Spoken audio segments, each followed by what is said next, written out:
All right, so I would like to welcome Maaike van Velzen and John Calvert from Deloitte. Take us through this session together. I'm going to let you guys explain everything, but it's great to have you here as always. And I feel the end of SIP Forum coming, so I'm starting to get sad now. So looking forward to this session. Take care. Please go ahead. Thank you. Well, we luckily have a few more sessions to go, and I enjoyed it very much today also because it allows for a lot of dialogue, these workshops. So whoever would like to jump in to contribute in the discussion, please do so. Today, we will share with you a bit more on the value of IP, and we being John Calvert, who will make a further introduction when he starts with his part as well, also from Deloitte. Raj, who actually joined us from the SIP student team to prepare for this workshop, and myself, Maaike van Velzen from Deloitte Legal in the Netherlands. Let me share my presentation. And we will actually start with the screen two. I hope it works well. I hope you can now see the presentation, which is for me on a bit different screen now, but I won't really turn it to a different new one. You can see, Bo, I didn't learn as much as you did on the tools yet. So it's coming. It's very clear. Let's get started with this one, and then it looks good. Yeah, the only thing is I would like to see everyone as well. So, well, I see most of you now. Why talking about value of IP? And I try to keep track of some of what was said over the past days in SIP Forum.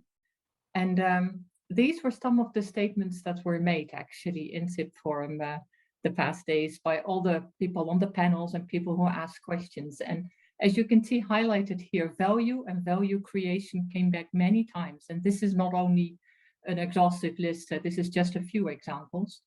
And it was about portfolio value, how is IP value seen in the future, what is the financial perspective to all of this, digital economy, social demands, fair value distribution was mentioned. So I think that it is clear that value is often at the core of the when we speak about IP. And let me now hand over to John to share a bit more on what value actually is. So it's an interesting one because we're on this slide, we're thinking about valuation, and I've got this question in my mind, and I certainly did when I joined Deloitte 2.5 years ago, to really understand whether valuation of IP was actually an art or a science, and was there a formula that could be applied in a fairly uniform way to come up with a single value of IP. And I've through the 12 years of running Clearview IP, in the early years we actually started with the view that you couldn't actually value IP because in the end the value was contextual, but actually there are a very number of methodologies where you can value IP and you can put somewhat of an objective view, and we'll talk a bit more about those later. But again, at any point, I know we've got Stephen Potter on the line here and a number of old friends, so anytime you want to chip in and comment, feel free. Maybe move on to the next slide. So we'll start really with I'll say the concept of company valuation. And so when Clearview IP was bought by Deloitte, the acquisition actually came about because a few years before I'd been at a meeting with HM Treasury in the UK and with one of the British lending banks and a whole bunch of different consultants that had been involved in valuing IP. And the question on the table was whether we could banks could secure lending against IP, and if so, how could they value the IP and determine whether or not it was valuable enough to secure that finance against. And I met a partner from Deloitte at that event, and a couple of years later, in a subsequent conversation, it turned into what became a M&A transaction and Clearview joining Deloitte. But the partner that bought Clearview IP was actually a valuations partner. So in the last 2.5 years, I've really got to know Andy Robinson very well. He runs valuations for EMEA for Deloitte, and their business is entirely focused on valuing companies. So that could be in the context of an M&A transaction and supporting a negotiation around M&A, but it could also be in the context of accounting valuation post M&A and things like purchase price allocation, where the value of a company has to be apportioned to tangible assets and intangibles to allow goodwill and things to be held on the balance sheet of the acquirer. So they're in an accounting world full of accountants doing this in a very systematic way, with, I would say, I'll say standardized procedures, but there's also a real art in deciding what the right weighted average cost of capital would be used for a particular type of company, depending on the sector it's in, and so on.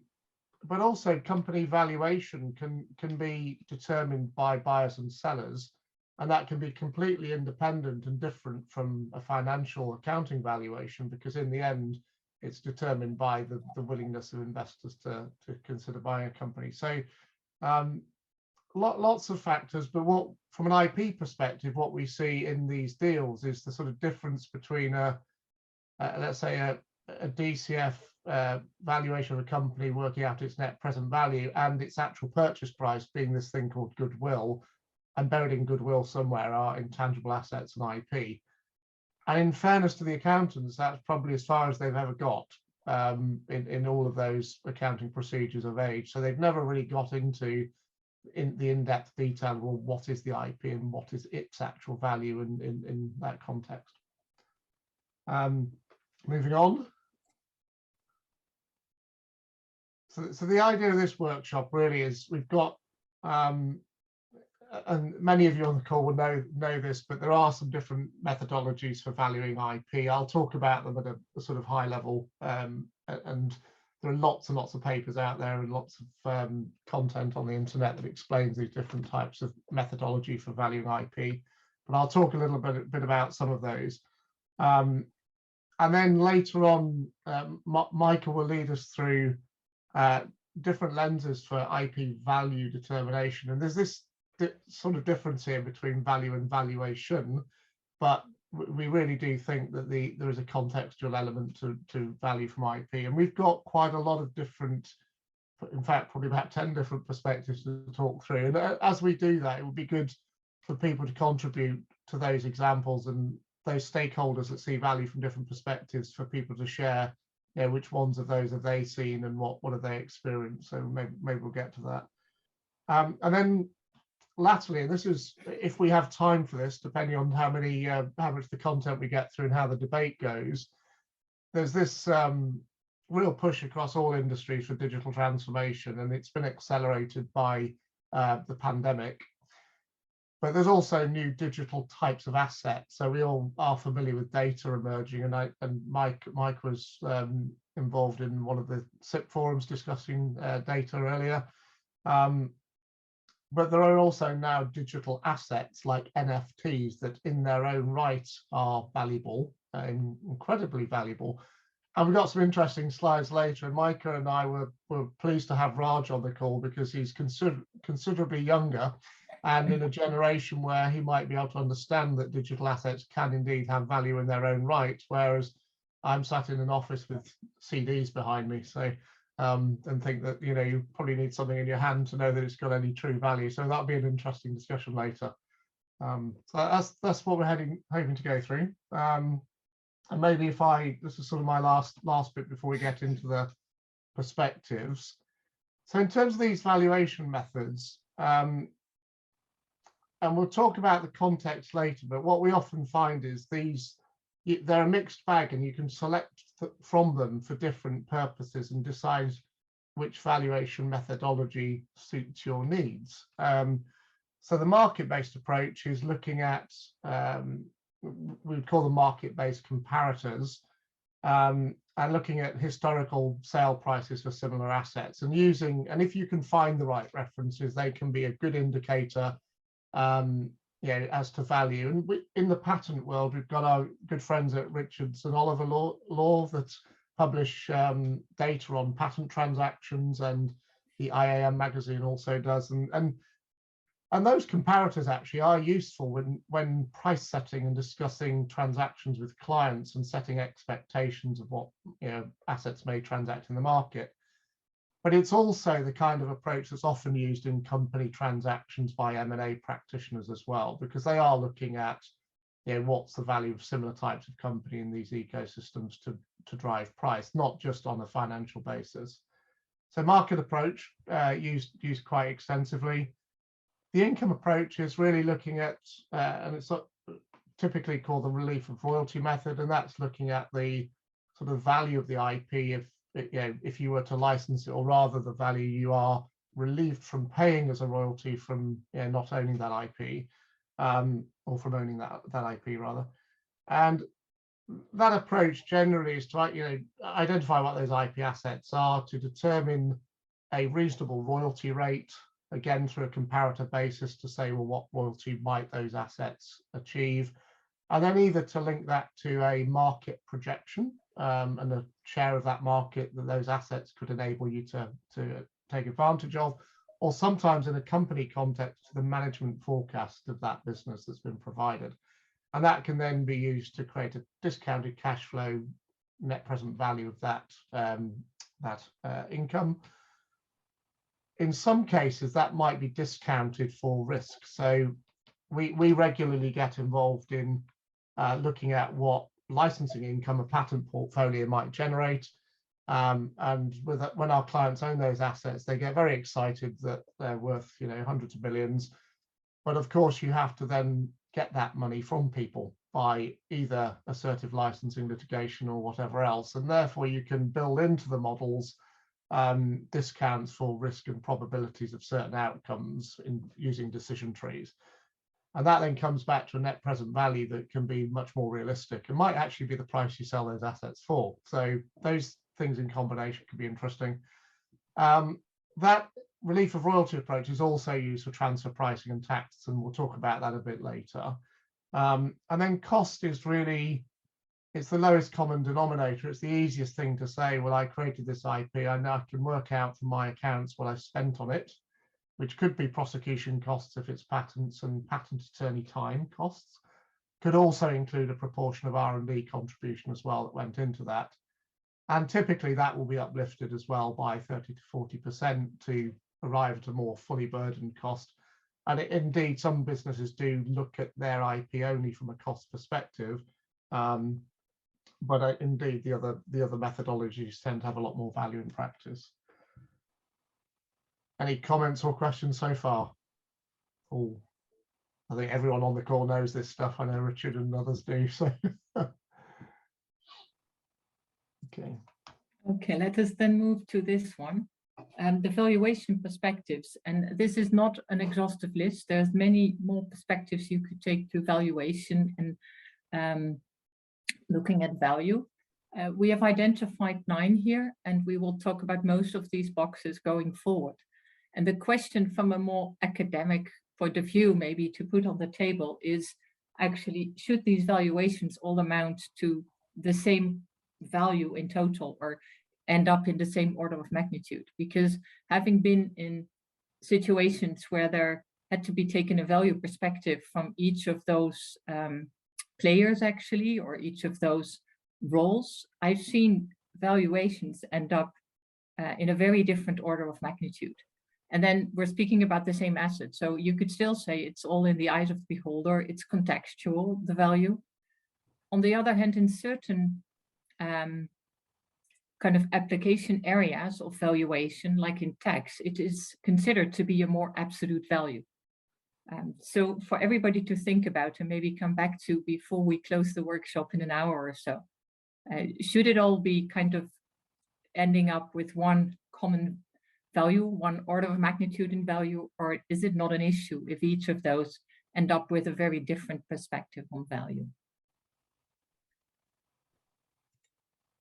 If we then move to the first one, the business controller, usually the questions that a business controller will ask, so the financial person responsible for business results, is why do we have more IP than features in the products? Is that portfolio not a bit too large? In which country should I file my patents to have sufficient value from them? And how much should we spend in total on our intellectual property? These are very kind of, well, sometimes a bit one-dimensional questions. You see them come back in the areas of, for example, the fast-moving consumer goods, in luxury goods, where there is very often more of an exclusivity approach, protecting a company's own products and own features, focused very much around what's the next feature in the market and how can we protect that and how can we stop others from copying us. So in that valuation, if you would look at that, the question on the table now is, how would you look at that valuation? What kind of methodology would you think is the most common one to use for these questions to be answered? And what are the main domains or main aspects that a business controller would look at in determining the value of the intellectual property portfolio of his or her business? And this is for anyone to jump in. I was just going to say that I heard Laura Cortella, who had, of course, looked after the portfolios in Kodak and then ATT and then Nokia, I think. She gave a talk at an LES meeting, I think, and said the only question she'd ever been asked when she was CIPO of these large companies were questions of this sort. Why the hell have we got so many patents? And what is this all essentially not quite? Is this all an ego trip for you, Laura? But you know, it was pretty much along those lines. She never got asked any other question from any other board member than these kind of questions, which is sad. I said they were a little bit one-dimensional. I tend to agree with her then that it's maybe sad, but okay. It's a starting point of value. Ruud, you would like to add something? Yeah, if I may jump in. In general, when you look at these valuations, I think we need to make a distinction, and I assume that you're familiar with that, with what I call potential value, where you estimate the future value and the value that you have already captured from the market. Yeah. And a business controller normally is interested in what does it contribute to this month's results or this quarter results. And then you are more interested in, well, what value have we captured from our IP from the market through transactions that we have done. Yeah. So that's my perspective on the view of the business controller. And then if I should give my responses to the questions that are raised here, why do we have more IP features than features on the product? Well, because we have things that have already been used in products, and we look forward to the future products and the future technologies that we will use in future products, and they have not been used in products yet. Normally, if you look at a portfolio, roughly 50% may be already used and 50% is more future oriented. So that, I think, is a logical thing. I would be very much concerned if you would have a portfolio that only has IP that is already used in products, because then you have less potential for the future, and there's also less value perspective for the future. I think that's a very good distinction, Ruud. The sort of future-looking value and the casino chips you have on the table that might turn into value in the future is really critical strategically for business. Absolutely. And how much should you spend in total on IP? Yeah, I would say as well, the minimum amount that generates the maximum value. That's a nice answer. Yeah. Yeah, you should always minimize the cost without sacrificing value. As we have done in the past, we said, well, we generate a certain amount of value, and can we generate the same or even more amount with less IP? And yeah, can try to find the optimum there. We have a few hands raised. Yeah, Christian, sure. what would you like to add? Me? Mm-hmm. Yeah, okay. So I would say yes, and what Ruth said, because I think one thing which we should see is that the price, the value of a patent is always subjective. Yeah, depending on what you cover, one person will be not exposed at all. For whom is the patent interesting? So the value for sure has something to do with exposure. And I think this is something where many companies often still have a very much inside out perspective, right? Because if you say should more IP than features in our own products, it's asking very much about the own use.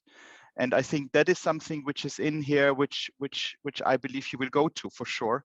Yeah, what is the subjective component of that? And I think we can learn something from the stock market here, also pointing to what Ruth said about the options, right? The options of the future. You bet on a value which lies in a future market potential, in a future exposure of your competitor or even of future competitors, while you can also sell a very tangible asset which already has value today.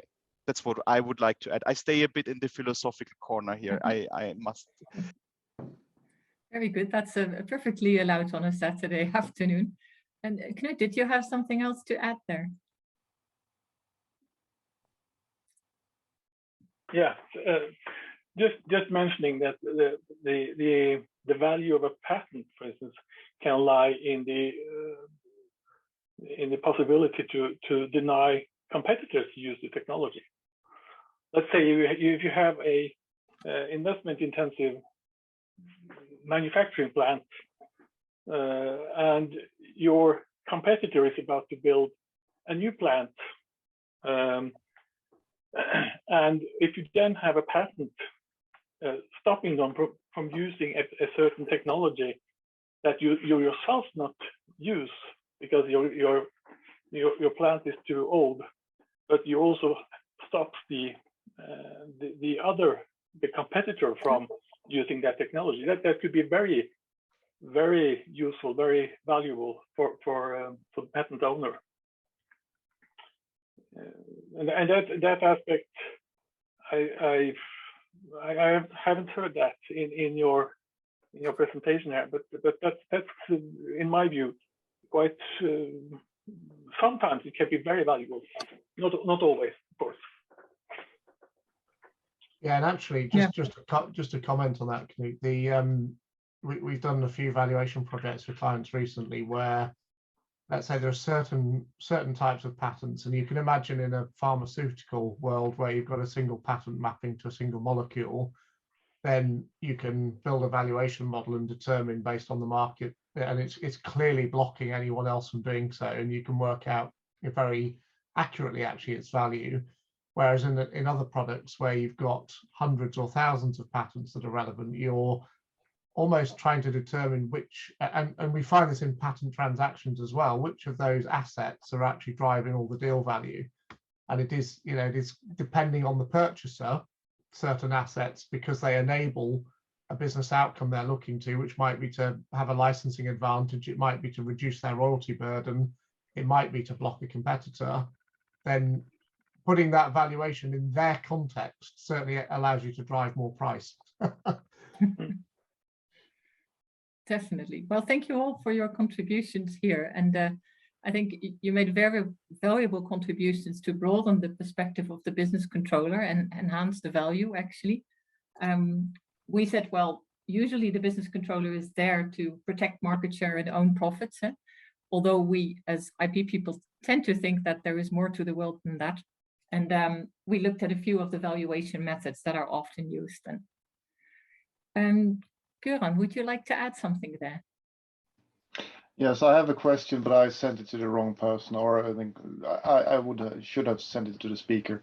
I wonder, why is the tax organizations not paying more attention to the valuation of IPR beyond perhaps trademarks?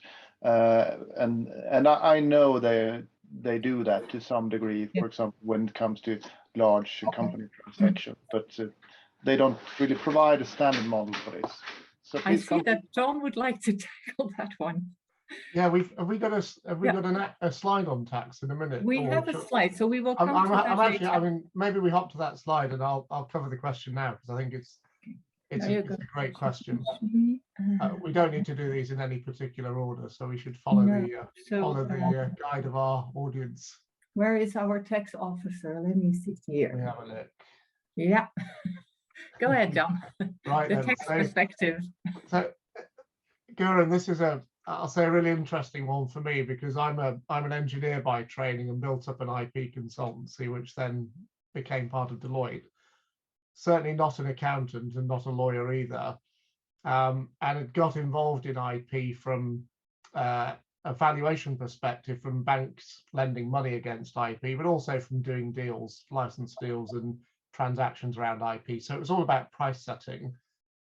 Probably about 6 or 7 years ago, the OECD introduced the BEPS legislation, which was all about this base erosion profit shifting, but to stop companies just legally moving IP to a low tax jurisdiction and then artificially pulling all the profits into that jurisdiction to lower the effective tax rate. And we've seen in the press, and I won't get into who were the accountants on record, but we've seen in the press lots of stories about Amazon, Starbucks and other companies where it's become front page news about allegations of not paying a fair amount of tax in each country. And we've also seen very recently new collaborations between countries to say, well, we need a minimum effective tax rate of 15%, and that legislation is moving forward now. But 6 or 7 years ago, the OECD basically defined a new broader definition of intangible assets. So it was a lot longer in terms of the list of what could be considered an intangible.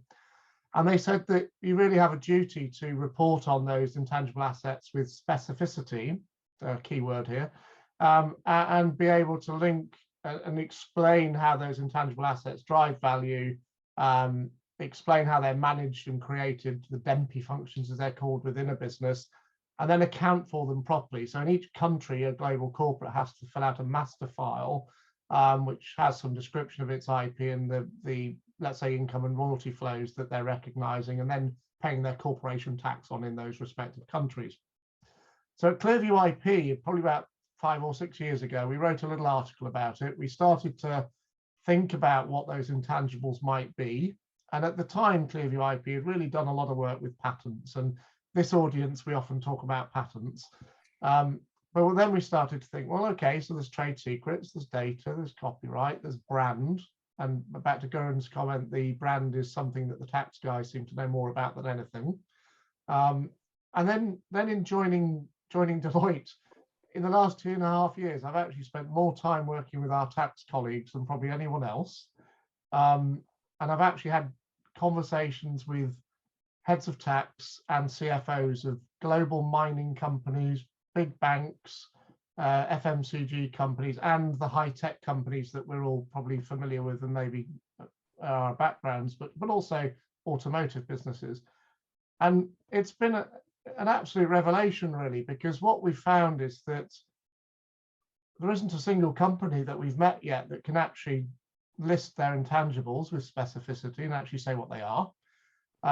And the tax authorities are finally, this last 2 years, asking the question, well, what are they? And can you demonstrate that they're generating value? And they're starting to launch tax inquiries to ask our clients to pony up the information and convince them that they are paying the right taxes in those countries. And it's all down to this BEPS OECD legislation, but the compliance requirement is only just starting to happen now. And for us, it's a perfect storm because we've got the combination of IP professionals that understand what these intangible assets are.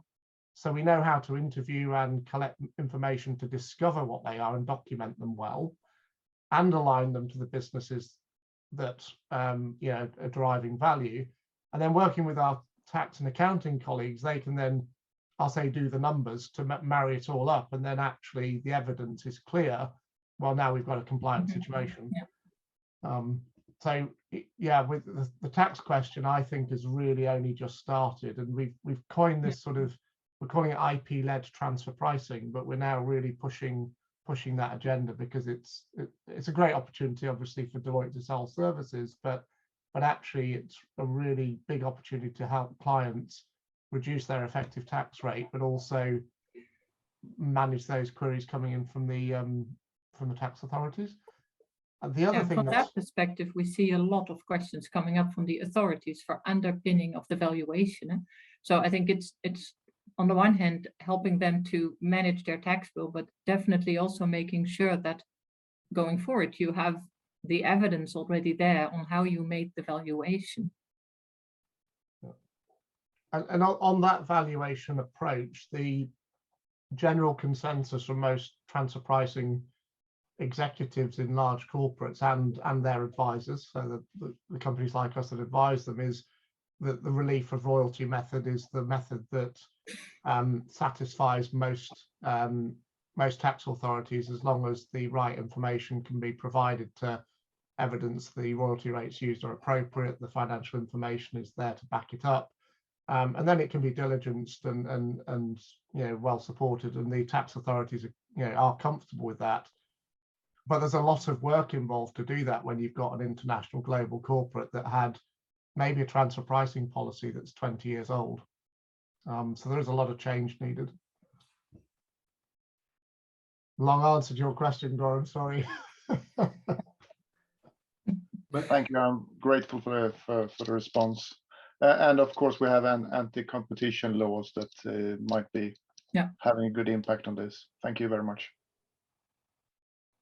Well, that's another interest, just on the legal aspects. Just one final point. Of course, these transfer pricing arrangements are put in place often by tax advisors, and they're in the form of intergroup agreements or interfirm agreements that derive what these rights are that are being granted between these group companies.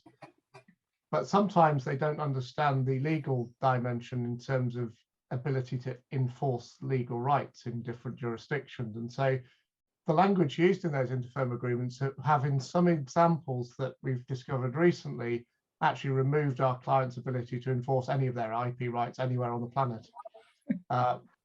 So there is another dimension here where the combination of IP, I'll say commercial knowledge, legal advice, and tax really need to go hand in hand nowadays.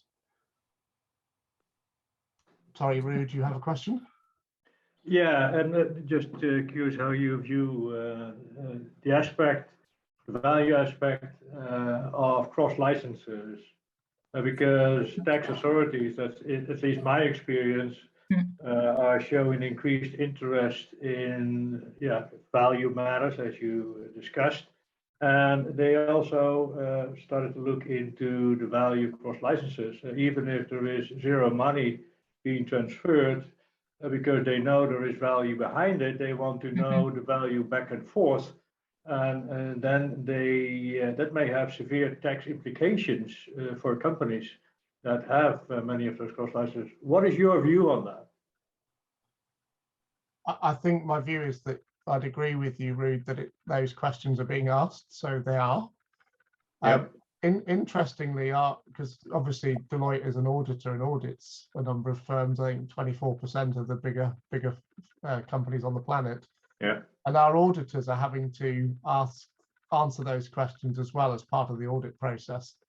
So not only are the authorities asking it, but those audit functions are having to come to conclusions around what the value is. And often, you're right, the licensing professionals, because there's a cross-licensing arrangement arrived at, it sometimes is, I'll say, effectively a standstill agreement, and not necessarily, and even both of those parties, they may have their own financial models of what the value was to them, but there was never necessarily in the negotiation an exchange of what that value was on either side.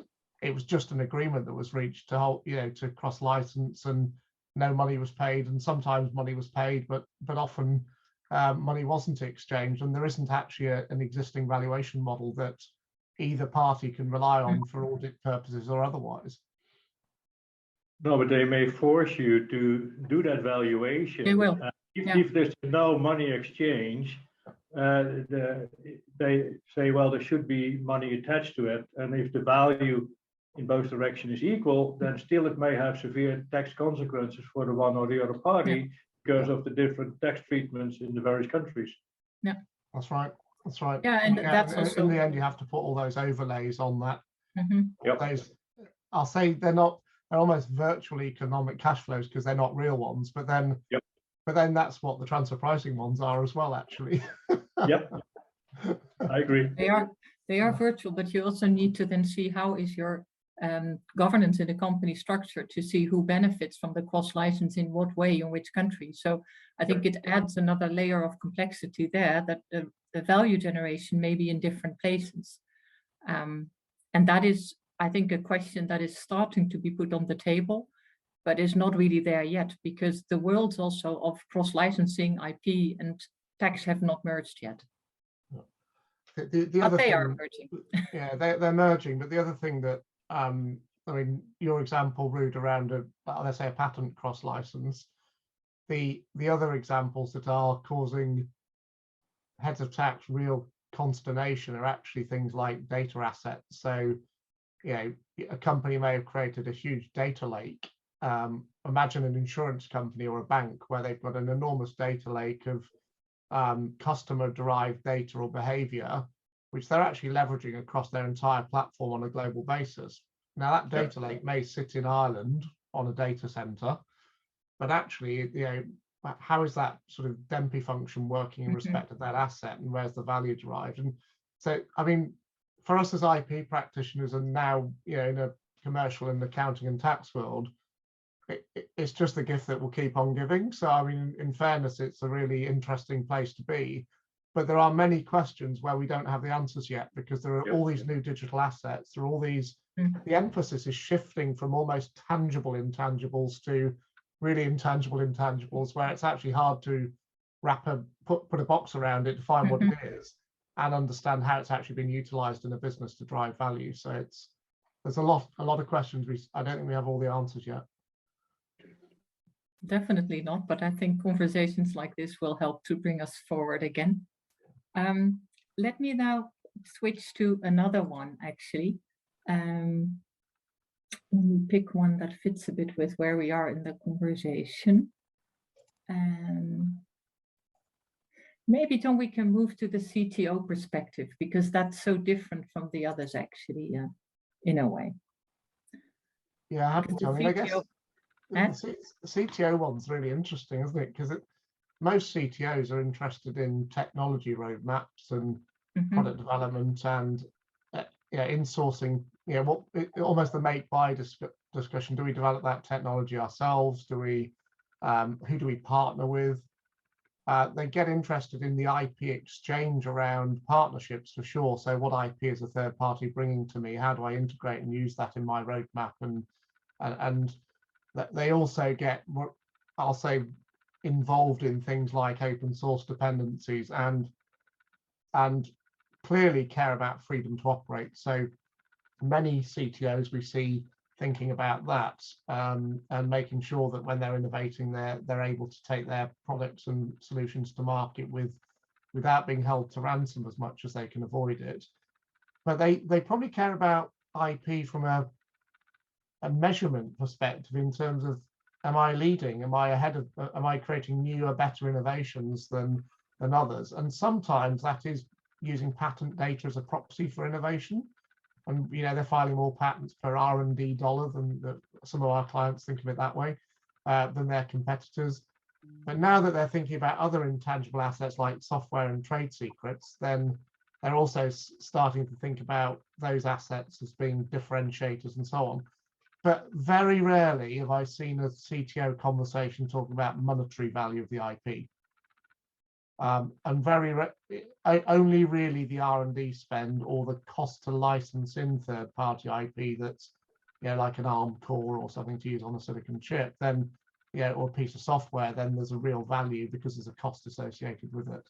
So I don't know what other people's views are on that or what they've seen in their organizations, but the sort of link to the transaction value of IP or the monetary value and valuation methodologies, I don't think I've seen that engagement from a CTO perspective. Do you have any comments at all, John, about the blocking capabilities of intellectual property from the point of view of the CTO? I mean, they're obviously looking at their competitors, they're looking at their kind of R&D programs, and in principle, they could be generating IP themselves that could block off or hinder competitive actions. It isn't in the list of the things that you have at the side on the left. Any comments on that at all? I think we have seen, I'm just trying to think of the examples, but we have definitely seen CTOs and heads of R&D be very proud of their inventions. So Sure. So we've got, and to the extent of, well, we've got patents on those things, that's the core feature. We get back to Ruud's point earlier, they're features we're planning to implement in 2 years' time, and we will be able to stop others doing that in due course. So I think there is a strong belief in patents in many cases, and a strong belief that they have that optionality and that they could use those assets to block others. But what we don't see a lot of is a systematic mining of the portfolio to know what all of the blocking capabilities are, but we do find familiarity with really good inventions that they think are strategically valuable. And that's almost because they've been involved working with key inventors on that technology development.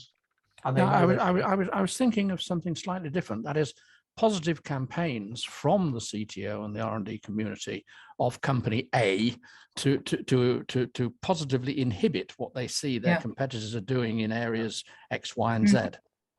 Few are doing that, I think. There's not many who actually have such a mindset that they would look into the roadmap of competitors to see how can we actually find IP or design intellectual property rights that would block the competitor in their roadmap. I think many of the CTOs have a view on kind of, we will invent something really broad and big and everybody will need it. But the specificity of understanding what the competitor is doing and what their next move will be is not always there. But it's interesting because in popular parlance, you know, if you're reading the Sun or the Daily Mail and these kind of companies, media, then they often say that this is appalling that tech companies are doing this all the time. But I agree with you. I haven't really seen a lot of it in my experience. No, have others seen it, more of it, or? No, I see people shake their heads. Not so much. No, it would be a nice recommendation. Yeah, I mean, just to, I guess, a couple of examples, I suppose, that I think that, without naming names, I think there are a handful of companies globally that are doing that, and doing that with a great degree of sophistication, actually. And then I think there are others where the person that's thinking that way is actually the head of IP. So, and maybe it's just how it is, but we've had a number of, and it's often back to that cross-licensing advantage, disadvantage, and economic, balance of payments analysis. But we've certainly had a number of clients where the head of IPs wanted to know, well, what's the entire, let's say the blocking capability of my portfolio against whom? And if so, what economic value might that derive if one were to license it? And that gives the most sense of firepower and a sense of, let's say what blocking power they have, but they don't necessarily use it. So sometimes that's just it's useful for justifying the existence of the portfolio.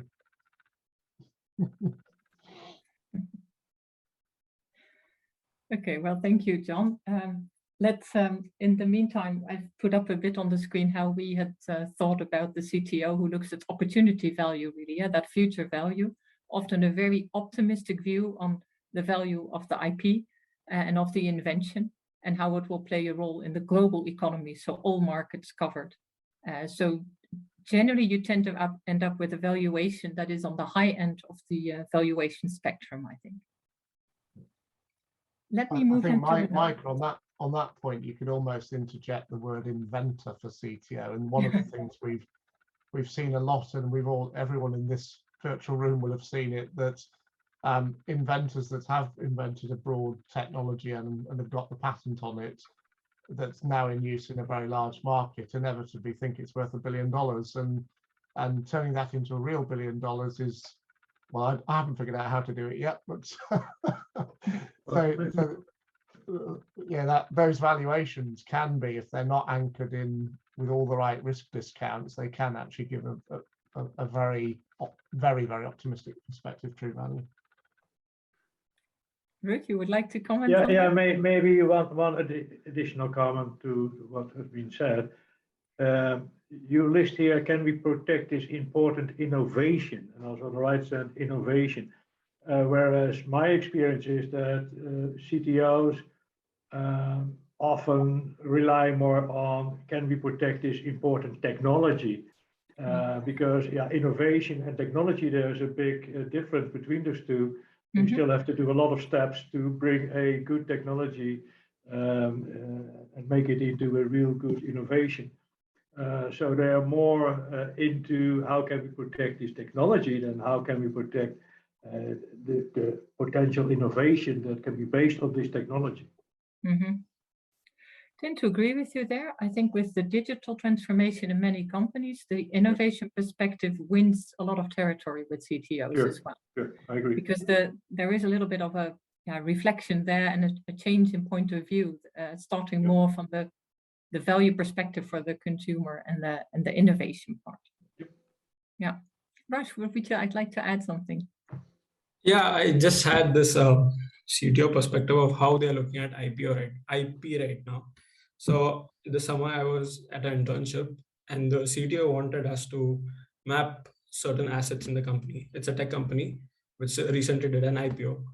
And we brought up some assets and we said this could be patented, but the CTO says, okay, we can patent it, but I want this to be kept on open source so that I can, so that there are contributors who can actually work on this and I can see those contributors and headhunt them. So they are using this approach as well. I'm not sure if it's so relevant to this discussion, but I think this is also how CTOs are looking at IP.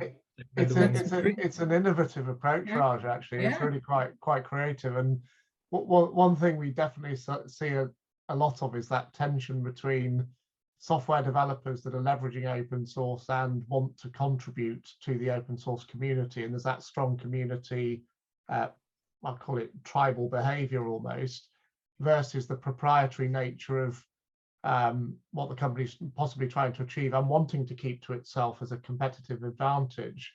And there is actually a CTO in one of the world's biggest banks that I've been speaking to recently, and he's an ex-software developer, and he is completely conflicted by his own character as to whether they should chuck it all out in the open source or keep a competitive advantage, and he flip-flops every couple of weeks. So actually that open source linkage and whether something should just be put out there and shared is a real, it can create a lot of brand value by behaving in that way, actually. So yeah, good one. Yeah, thank you. I think given the time, I would suggest we go into one more of the roles and then switch a bit to the digital transformation and value in digital, so that we also look at that future a bit more. What I have on offer here is the security and risk officer. We have the investor and M&A perspective. We have the bank financial perspective and the judge or jury perspective. I'm just going to say first come, first go. Which one would you like us to address? I vote for the M&A, but I don't want to rule the spot. So if somebody agrees, then it would be cool. I go for investor and M&A. Okay, we will move there. Let me find it. Yeah, here what we see is more and more actually that IP drives the M&A transactions. And I think, John, you had a few nice examples of that, where IP was actually the main contributing factor to value in an acquisition. And we've given a few here. Brand acquisitions as well. We not only talk about the patents here, we also talk about the brands and how these actually contribute to value in a way in the market, in goodwill, in making sure that you can build your company, but also in other ways in brand licensing, which becomes a more and more attractive proposition for some very big brands. Would you like to add something there, John? Yeah, thank you, Maaike. Just maybe just a couple of observations. So when we were acquired, we sit within an organization called Advisory Corporate Finance within financial advisory. financial advisory is one of the 5 service lines of Deloitte. So FA is all about advising companies doing corporate transactions. So that could be debt-based transactions, it could be M&A, buying and selling companies, working with a lot of private equity companies that are rebalancing portfolios and making investments. And so anything to do with those corporate transactions. And early on, we started talking to them about, well, IP is important. It's, it's a value driver in these deals, and the differentiation a company has supported by its IP is a real differentiator. And they said, well, we've never ran those arguments before, and we don't see why we need to. So within the first few months, we realized that we were working probably more closely with our tax colleagues than our own M&A colleagues that were sat right next door to us in the building. But actually, what we've seen in the marketplace in the last 2 to 3 years are many businesses where it's more of an IP-led value-based deal. And that might be in the biotech life science sector. It's becoming very obvious. It's obviously an IP play. But also in other businesses where the data assets or the other intangibles are actually driving competitive advantage. And through a process of education, but also bringing and transactions to the table actually from our side, we're now getting many more deals where bringing out that IP dimension is actually a differentiator, not only for Deloitte, but also in helping our client maximize value in a transaction on the sell side. In the Clearview world, we used to transact patents as a separate asset class effectively. We're continuing to do that in Deloitte as well. And actually those transactions get noticed. So we're now doing IP and M&A transactions within financial advisory, and we're starting to see deal flow and interrelationship between those in quite a natural way.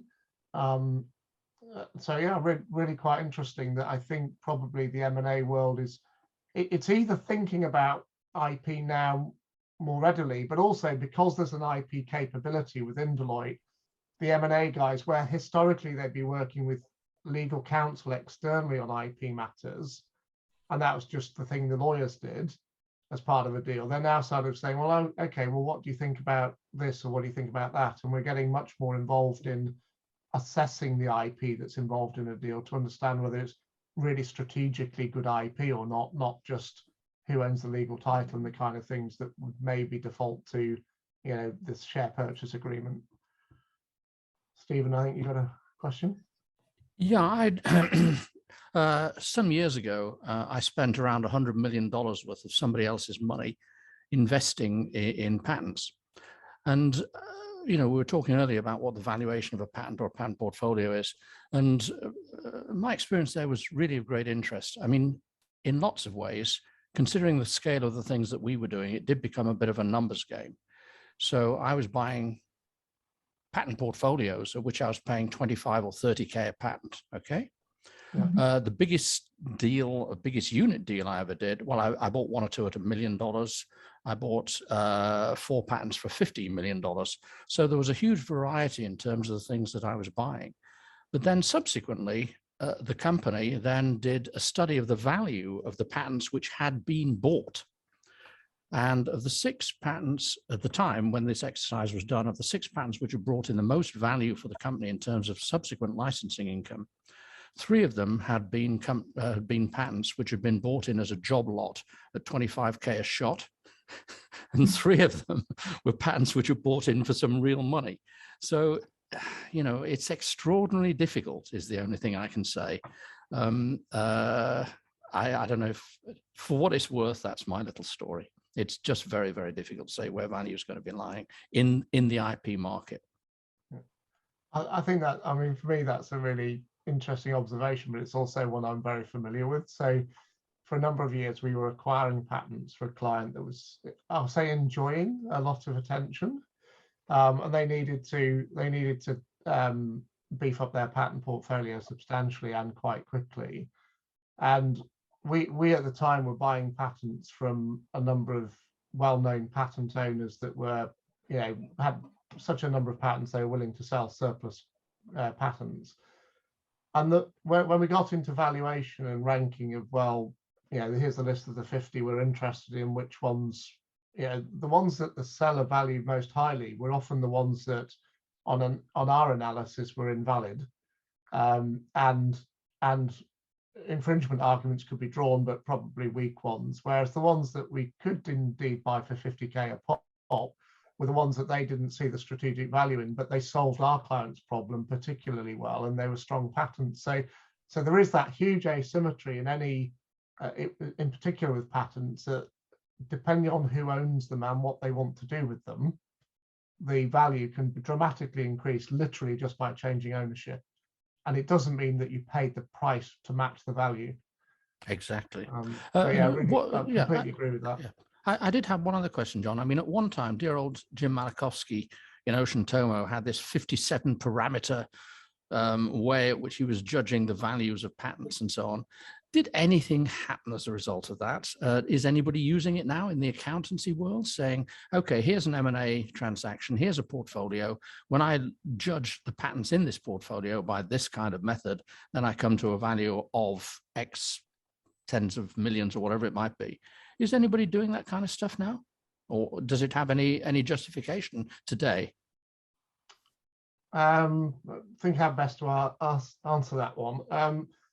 So that particular methodology, or those there are many of those kind of approaches where things like breadth of claim, priority date earliness, those kind of things, you can algorithmically on a data set determine quite a lot of those in an automated way, which does, I would say, it's a bit like citation analysis. It gives some indication of value, but ultimately it doesn't, because you have to read the patent, know whether it's really infringed, and is its date early enough that it is valid, and therefore what's the economic footprint on the thing it reads on, and what's the probability of turning that into cash, and then that really is driving the true value. And I think that's where you do need IP professionals to do that analysis, but you still need to do it in a structured, defensible and good methodology, and you do need to have royalty rates that are defensible and economic footprint that you can derive a model and prove that that's a reasonable value. And we've used those models in negotiations when we're buying and selling patents. So we've used those, or when we entered into a fully paid up license agreement for a client, we're using those models to derive what is a fair price for that license. And so, and based on the quality of the patents that are in issue at the time. So I think those methodologies are good ones, actually, and they were right largely, but you do need the people to be able to understand and read the patents and assess them well to put those methodologies in place. Maaike, I don't know who was first, whether it was Harkin or Bowman. Maybe. No, I can grab the mic. Yeah. Go ahead, Håkan, go ahead. Yeah, the discussion became very patent-centric, and I guess at patents we are more comfortable because, as John pointed out, we have these methodologies and we sold and licensed the patents and so on. But then now trade secrets start to become more tangible in a way, or more regulated in a way that perhaps makes it easier to point at them. And there you got the slide, Maaike. So that was very good. So yeah, I perhaps just wanted to bring that in. I think that's a really good bridge to the digital part of this workshop, which means shifting gears. But before I do that, I would like to ask Bill whether you had a different question still to round off the previous chapter. I was just going to make a comment that it makes sense to me that people find value differently. When you're looking at the patent, it's not really the patent, it's the technology, and then the technology doesn't have value in itself. It depends on how people want to use it. I mean, nobody wanted to buy the Google patent. Well, it wasn't Google yet. No one wanted to buy the PageRank algorithm patent. So they had to create Google, and had someone bought that patent. You're not being quite fair, Bill. The way that Kathy Koos tells the story is that I think two of them did offer $50,000. Oh, yeah. Brin and Page thought that this was a little bit undervaluing it. That's right. So, yeah. And so, and had someone bought it for 50,000, it might not have been Google, right? Because again, so it might have just sat there and done nothing. So it is interesting that when you sit in your own environment and you look at what you think you have that could be valuable for someone else, you don't look in the perspective of other people, you look in your own perspective. And that's where all companies and people in general struggle, right? To see these things. Yeah, that was just my little comment. Thanks. Yeah, thank you for that, because that would answer the question of, can it be one truth? No, because it's always dependent on who holds it and the context in which you determine the value. What I think is starting to be a bit difficult there is if you have traceable documents that say the value is very high, and you have other documents that you submit to the tax authorities where the value is all of a sudden much lower. And I think that alignment somewhere, yeah, will come up, and maybe hopefully not in a very nasty situation.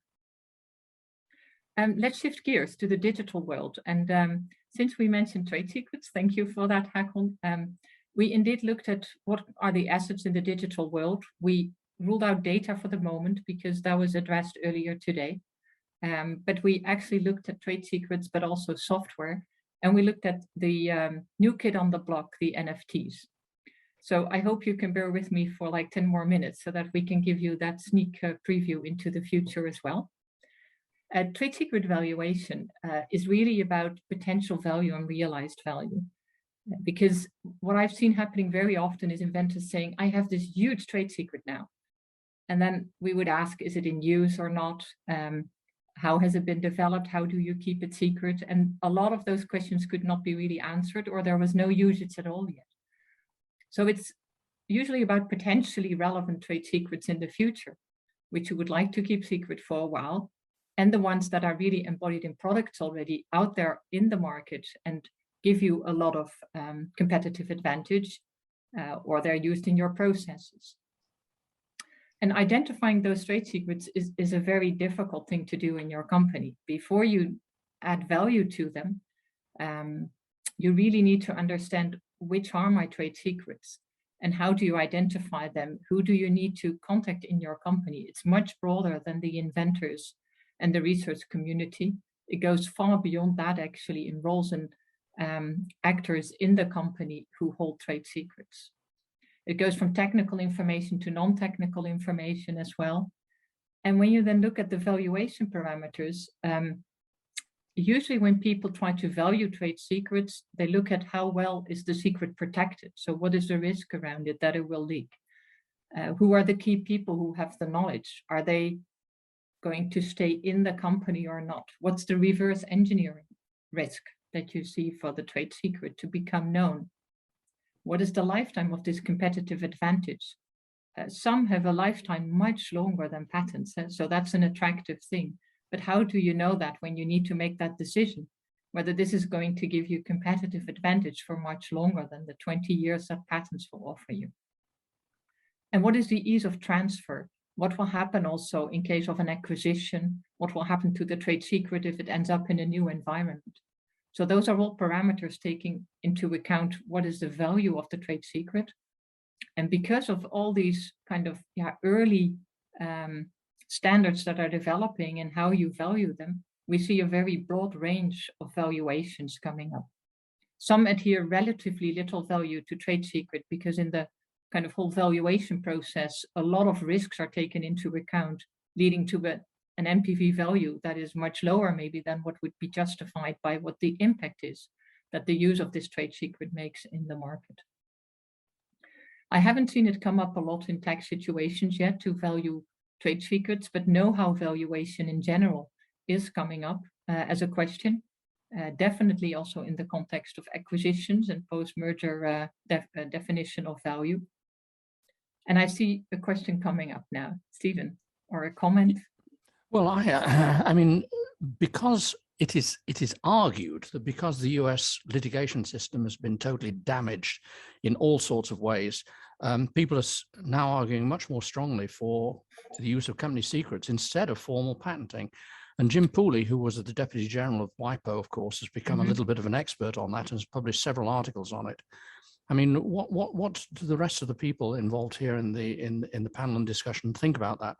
Because his approach then is looking at company secrets in a much more strategic way, saying here is some information which is valuable to the company. I'm going to make a positive decision. Am I going to have a formal patent, or am I just going to stick it away like a Coca-Cola formula in a sealed box so that nobody can have a look at it, which of course is damaging to society because it is stopping that information coming through into the public domain, as well as anything concerned with costs of litigation, all the rest of it. Any particular comments from people about that?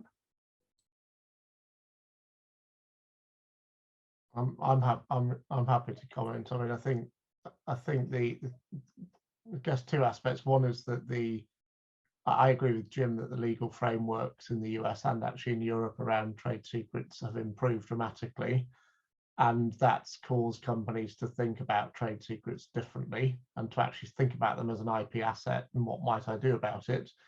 Again, with lots and lots of clients where we've had discussions around trade secrets, including running IP audits as part of a compliance function for large corporates.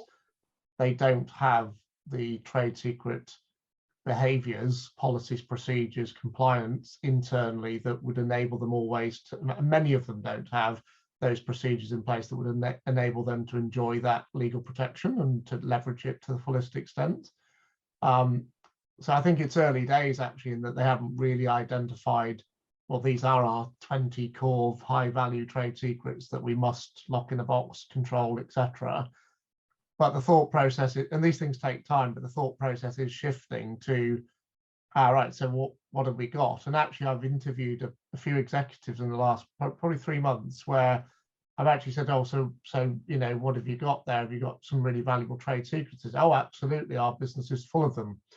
And then you say, well, is that trade secrets in the sense that, you know, they're codified, limited in terms of access, you could demonstrate those control procedures, etc. Or is it more the fluffy definition of trade secrets? And they always say, oh yeah, it's the fluffy definition. But I think that will come for some organizations. I think that we're in an early part of the journey where they're going, right, the legislation's better. We're seeing court cases happening. We're seeing things in the press. Well, now what's my policy and procedure? Well, what are my trade secrets? From a tax perspective, though, because of the OECD BEPS thing, the intangible definition includes trade secrets. So there's another part of the organization now that's going, so have we got any of those? And can we explain to the tax authorities that they are actually of value, and therefore can we quite legitimately apportion value to use those assets as part of that intangible estate? So I think that narrative is happening in tax as well, which will ultimately culminate in tax, legal, and strategic value in businesses. And once those three things come together, then organizations do something about it. I think also it goes through to the HR function too, in the sense that this needs to be explicit, trade secrets need to be explicitly written into employment contracts in different ways, you know, in a much more formal fashion than they have been in the past. Yeah, and the education around it is really important as well, because Maaike's comment earlier about the guys in the room that know how that trade secret works, right? Because there's 10 people that worked on it. Well, they would be the 10 that should be absolutely locked down, but they should also know that they are trade secrets owned by the company, and you don't get to use those in your next employer. And they're not just know-how that's floating in your head, they're actually codified and owned by the company. And that culture isn't there in many businesses yet, because and it's not in the contracts necessarily. There's broad IP clauses in contracts. The education around the specialty or specialness of trade secrets isn't really there actually in many businesses. No, and it's also a generation thing. Huh? Keeping everything top secret is not the nature of those who are on Insta and Facebook and everything. So, Hakon, did you want to comment on this? Yeah. I think it was good comments from John and so and this you know the fluffy general secret and bringing it down to a well-defined trade secret is one process, but another process is also to see how all these IP types, you know, mixes the types mix and match, so that of course you have this trade secret and the patent, but you also have the copyright from software and trade secrets and so on, and then we have this wrongful perception that the trade secrets last forever. This is the kind of Coca-Cola syndrome where you think you set the recipe and you keep it for 100+ years, and that's not really what happens. The secrets get lost and they get out of there and so on. So you need a much more dynamic bunch of view of your bunch of IP and the mix with secrecy, and then of course valuation becomes tricky again. So yeah. I think the point you make there as well, that I completely agree with, is that you can have an intangible asset that, and that's a bit of something that's part of a product, maybe, so call it a body of software, that actually is protected by multiple different types of IP rights. So you could have the algorithm that's, the AI algorithm that's kept trade secret. You could have the data that's used to train the AI that's protected by database rights, and you could have patented the other stuff, and all the software is covered by copyright. So thinking about strategically how you use those different regimes and or use them in combination is really important, especially for the core platforms that some companies are developing that will give them this long-term strategic advantage. Yeah. How Richard. tangible is a trade secret compared to a patent? I mean, we tend to say that a patent is an intangible asset. Sometimes I disagree, because a patent is a sheet of paper which you can put in your hands. And I think at least some companies have also difficulties to really get trade secrets well documented. Isn't that the prerequisite to really evaluate them in the end? Can you evaluate something which you have not properly documented, which you keep secret, and basically the secrecy is on a level where you cannot even access it? You do need to have codified it to the right level. You can't codify it. I think new technologies help us there as well. Blockchain and other ways to codify what you have as trade secrets is definitely a recommendation. And that means that you can also put a value to it. Yeah, but that's a prerequisite, right, Maaike? You would agree. And I think many corporates struggle with that. Yeah, definitely. Richard, you had another comment. Thank you. John, you said what brought you into the industry of valuation was securitization of patents. Do you know if there have been any case studies of securitization of trade secrets? Can you leverage them? Can you take them off the balance sheet? And so the securitization examples I've experienced, definitely with patents, and that could be, are those, we see this with Fortress Investments, for example, investing in many businesses, and the patent estate is the asset that secures the deal, let's say. We've worked with a few banks that have provided rolling credit facilities, so call it an overdraft, for high growth businesses that are not wanting to raise more equity finance, but they're not profitable yet, but they will be, and therefore they're just funding the gap effectively. And what they're doing is they're investing in the financial projections of the business, but they are using the IP to bridge the gap. So they're not looking to underpin the full value of the loan, but a proportion, maybe 20% of. And in those cases, they are looking at, and we're helping them, but look at the whole IP estate. So it's patents, it's software. Can I transfer that software to someone? And in some cases, there are trade secrets, which could be chemical formula or recipes that are very valuable because they are giving that material a special capability. And so in that case, we are seeing that, but not, I don't think I've seen any examples where it's only a trade secret or only a bunch of trade secrets, which is the singular asset class that's been securitized. No, usually it's a combination. I didn't come across it in the research for this talk as well. Do you think it will come? Do you think it will come?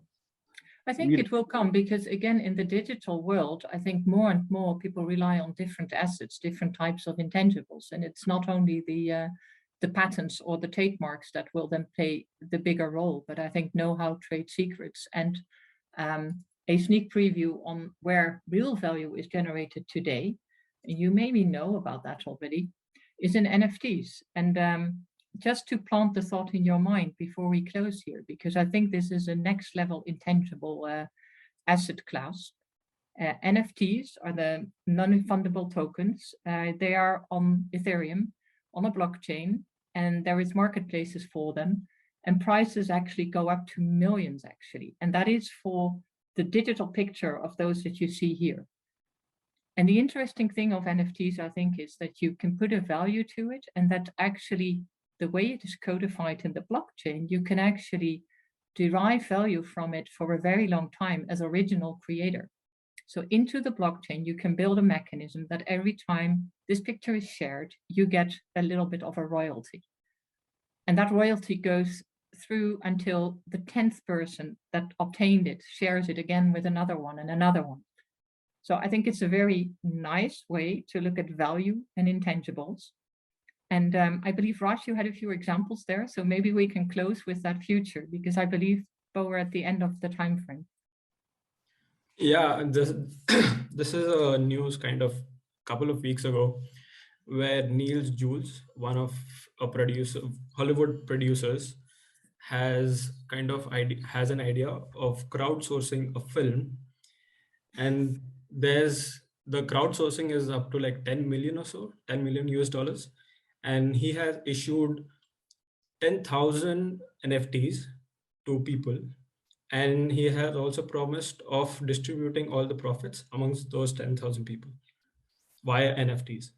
So it's sort of seen as a way of crowdsourcing films and like artistic works.